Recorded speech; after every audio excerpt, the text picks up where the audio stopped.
మోంతా తుపాను భయం నుంచి తెలుగు రాష్ట్రాలు ఇప్పుడిప్పుడే కోలుకున్నాయి. ఇంతలోనే మరోసారి అల్పపీడనం టెన్షన్ మొదలైంది.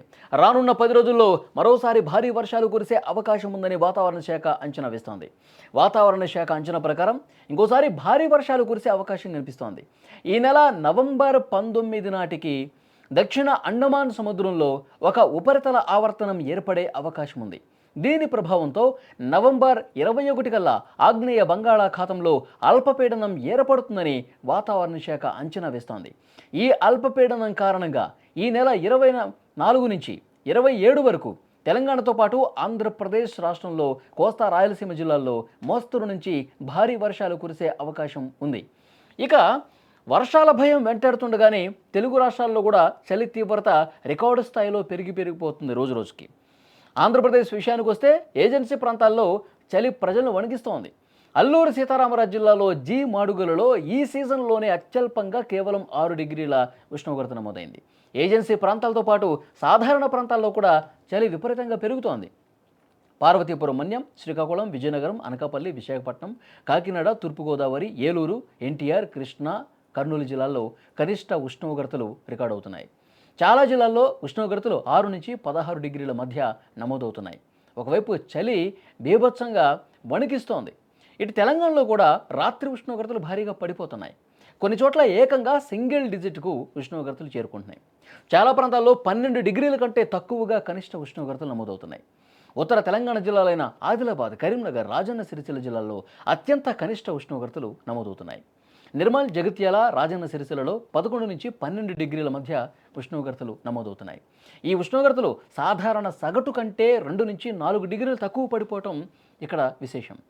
రాష్ట్ర రాజధాని హైదరాబాద్లో సైతం చలి ప్రభావం విపరీతంగా కనిపిస్తోంది. రాత్రి ఉష్ణోగ్రతలు చాలా ఎక్కువగా ఉన్నాయి. ఉష్ణోగ్రతలు 13 నుంచి 15 డిగ్రీల మధ్య నమోదవుతున్నాయి. శేరిలింగంపల్లిలో 13.2, సికింద్రాబాద్లో 14.8 రికార్డైంది. చలి నుంచి రక్షించుకోవడానికి జాగ్రత్తలు తీసుకోవాలని కూడా అధికారులు హెచ్చరిస్తూ ఉన్నారు. ఒకవైపు వర్ష భయం కనిపిస్తుంది, మరోవైపు చలి రోజు రోజుకి పెరిగిపోతున్న పరిస్థితుంది.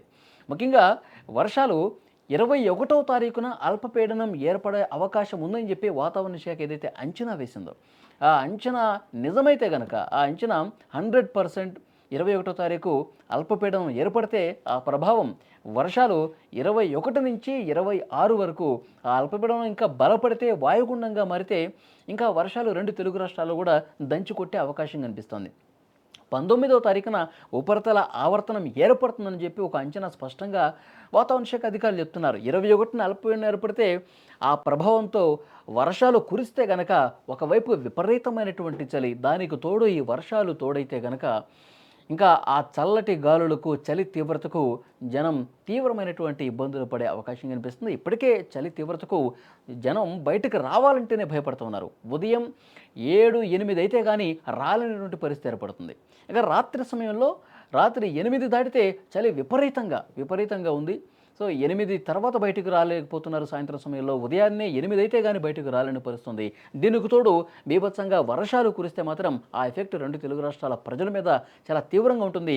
మొన్నే మోంతా తుఫాను ఎఫెక్ట్తో భారీ వర్షాలు కురిస్తే ఎక్కడికక్కడ వాగులు, వంకలు పొంగి ప్రవహించి ఇబ్బందికర పరిస్థితులు ఏర్పడ్డాయి. బలమైనటువంటి చెట్లు, కరెంటు పోల్స్ ఆ తుఫాను దాటికి విరిగిపడి సముద్రం అల్లకల్లోలంగా ఉన్న పరిస్థితుంది.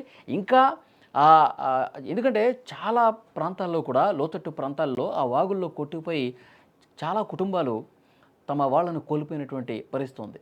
ఇంకా ఆ శోకం నుంచి, ఆ విషాదం నుంచి బయటకు రావాల.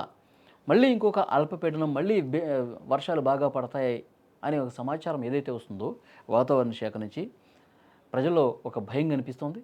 చూడాలి 21 తర్వాత పరిస్థితి ఏ విధంగా ఉంటుందని.